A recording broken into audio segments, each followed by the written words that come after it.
Iran যুদ্ধে পালানোর পথ খুঁজছে আমেরিকা। তেহরানের কাছে পৌঁছেছে ট্রাম্পের 15 দফা শান্তি প্রস্তাব। ট্রাম্পের আলোচনার দাবি নাকচ ইরানের। যুদ্ধবিরতির জন্য মরিয়া ট্রাম্পের 15 দফা শান্তি প্রস্তাবে কি কি শর্ত আছে? ইরানের পাল্টা 5 দফা শর্তে কি আছে? পরাজয় কে মানবে? ইরানের বিরুদ্ধে যুদ্ধ চালিয়ে যেতে যুক্তরাষ্ট্রকে চাপ দিচ্ছে Saudi Arab. Report New York টাইমসের। রিয়াদ কি বিশ্বাসঘাতক? আসসালামু আলাইকুম, দেখছিলেন Bangla vision world news headline. এবারে বিস্তারিত। ইরান যুদ্ধে পালানোর পথ খুঁজতে ব্যস্ত হয়ে পড়েছেন মার্কিন প্রেসিডেন্ট ডোনাল্ড ট্রাম্প।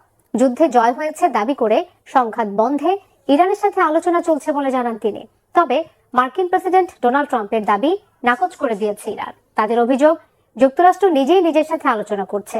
তারা নিজেদেরকে পরাজয়কে বিজয় বলে মনে করছে বলে মন্তব্য ইরান সেনাবাহিনীর। ফলে ইরান যুদ্ধ বন্ধে আলোচনা শুরু হয়েছে নাকি হয়নি তা নিয়ে তৈরি হয়েছে ব্যাপক অনিশ্চয়তা। অবশ্য এরই মধ্যে যুক্তরাষ্ট্রের দেয়া 15 দফা যুদ্ধবিরতি প্রস্তাব ইরানের কাছে পৌঁছে দিয়েছে পাকিস্তান। আর এমন ঘোলাটে পরিস্থিতির মাঝে যুদ্ধের 26তম দিনে ইরানের সাথে যুক্তরাষ্ট্র ইসরায়েল যৌথ বাহিনীর পাল্টাপাল্টি হামলা আরো তীব্র হয়েছে। তবে শেষ পর্যন্ত কি হবে? আলোচনা হবে নাকি যুদ্ধ আরো তীব্র হবে? সানজিদা ইসলাম তন্নির ডেস্ক রিপোর্ট। শেষ পর্যন্ত আলোর মুখ দেখেছে ইরান যুদ্ধ বন্ধের তৎপরতা।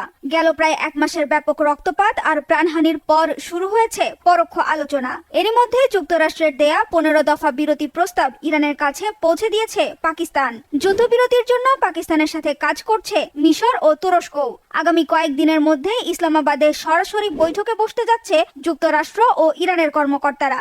ফলে এর মধ্য দিয়ে কাটতে শুরু করেছে যুদ্ধ বন্ধে আলোচনা শুরু হয়েছে নাকি শুরু হয়নি সেই ধোঁয়াশা। মূলত গেল সোমবার থেকেই যুদ্ধবিরতি আলোচনা শুরু হয়েছে নাকি হয়নি তা নিয়ে চলছে ব্যাপক ধোঁয়াশা। সোমবার ইরানের সাথে শান্তি আলোচনা শুরু হয়েছে বলে দাবি করে মার্কিন প্রেসিডেন্ট ডোনাল্ড ট্রাম্প বলেন, যুদ্ধ বন্ধ করতে যুক্তরাষ্ট্রের হাতে পায়ে ধরছে ইরান। হামলা থামানোর বিনিময়ে তেল ও গ্যাসের মতো অমূল্য উপহারের প্রলোভনও ইরান দিচ্ছে বলে দাবি তার। No, it wasn't nuclear related. It was oil and gas related.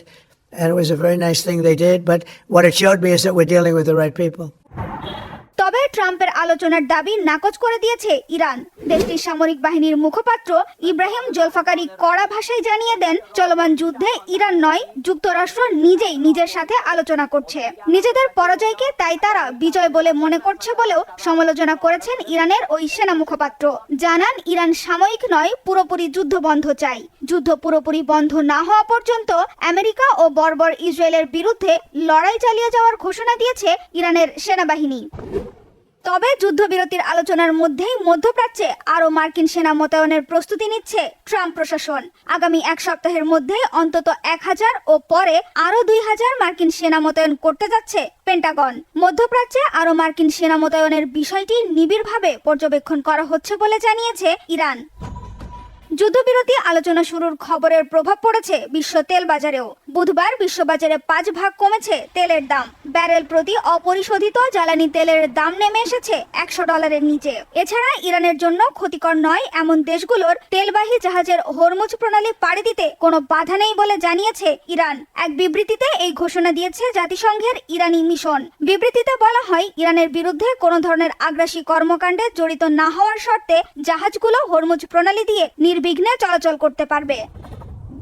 কূটনীতির মারপ্যাচ চললেও ইরানে থামেনি সমরাস্ত্রের গর্জন, হামলা আর মৃত্যুর মিছিল। রাজধানী তেহরান ছাড়াও বিভিন্ন এলাকায় বিমান হামলা চালিয়েছে যুক্তরাষ্ট্র আর ইসরায়েলি বাহিনী। ধসিয়ে দেওয়া হয়েছে স্কুল আর আবাসিক ভবন। বুধবার হামলা হয়েছে ইরানের পরমাণু গবেষণা কেন্দ্র ইস্পাহানে। ইরানের সামরিক অবস্থানে হামলার ভিডিও প্রকাশ করেছে যুক্তরাষ্ট্র। ইরানে এ পর্যন্ত 15,000-এর বেশি বোমা হামলা চালানোর দাবি করেছে ইসরায়েল। কড়া জবাব দিচ্ছে ইরানও। ইসরায়েলে পাল্টা হামলার তীব্রতা বাড়িয়েছে ইরান আর লেবাননের হিজবুল্লাহ যোদ্ধারা। 2 Promise 4-এর 78তম পর্বে ইসরায়েলের লিলাত, দিমোনা ও তেল আবিব লক্ষ্য করে মিসাইল হামলা চালিয়েছে ইসলামী বিপ্লবী গার্ড বাহিনী IRGC।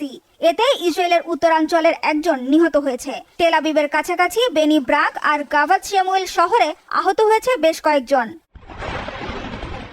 এছাড়া জর্ডান, বাহরাইন সহ মধ্যপ্রাচ্যে মার্কিন অবস্থান লক্ষ্য করে ড্রোন আর মিসাইল হামলা চালাচ্ছে ইরান। দেশের পূর্বাঞ্চলে একাধিক ক্ষেপণাস্ত্র ছাড়াও কমপক্ষে 11টি ড্রোন ভূপাতিত করার দাবি করেছে সৌদি আরবের প্রতিরক্ষা মন্ত্রণালয়। ড্রোন হামলায় বিস্ফোরিত হয়েছে কুয়েত আন্তর্জাতিক বিমানবন্দরের জ্বালানি ট্যাঙ্কার। ক্ষয়ক্ষতি সামান্য হয়েছে বলে জানিয়েছে বিমানবন্দর কর্তৃপক্ষ।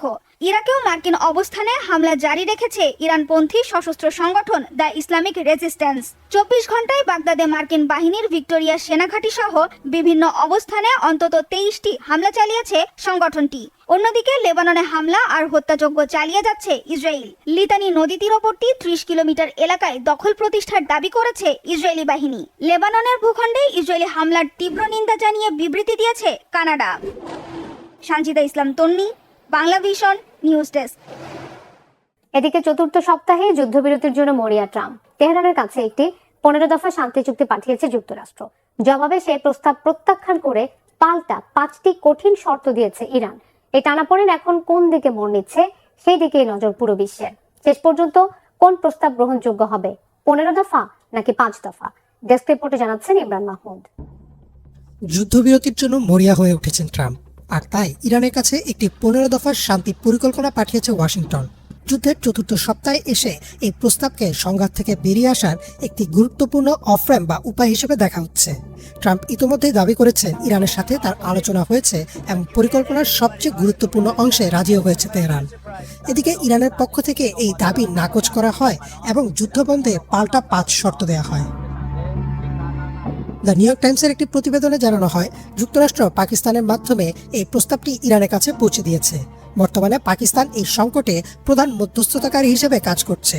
পাকিস্তানের সেনাপ্রধান ফিল্ড মার্শাল আসিম মুনির এবং প্রধানমন্ত্রী শাহবাজ শরীফ উভয় পক্ষকে আলোচনার টেবিলে বসানোর চেষ্টা চালিয়ে যাচ্ছেন বলেও দাবি করা হয়। এদিকে ইসরায়েল দাবি করছে তারা এই আলোচনায় অংশ নেবে না। তবে ট্রাম্প প্রশাসন শান্তি পরিকল্পনার বিষয়ে আগাম বার্তা দিয়েছে তেল আবিবকে। পরিকল্পনা বিস্তারিত এখনো আনুষ্ঠানিকভাবে প্রকাশ না করা হলেও ইসরায়েলি গণমাধ্যম চ্যানেল 12 এবং দ্য টাইমস অফ ইসরায়েলের প্রতিবেদন অনুযায়ী এর প্রধান শর্তগুলো হলো ইরানের সমস্ত পারমাণবিক সক্ষমতা ধ্বংস করা, ভবিষ্যতে কখনো পারমাণবিক অস্ত্র তৈরি না করার অঙ্গীকার, ইরানের মাটিতে ইউরেনিয়াম সমৃদ্ধকরণ সম্পূর্ণ বন্ধ করা, বর্তমান ইউরেনিয়াম মজুদ আন্তর্জাতিক পরমাণু শক্তি সংস্থা বা IAEA কে হস্তান্তর করা,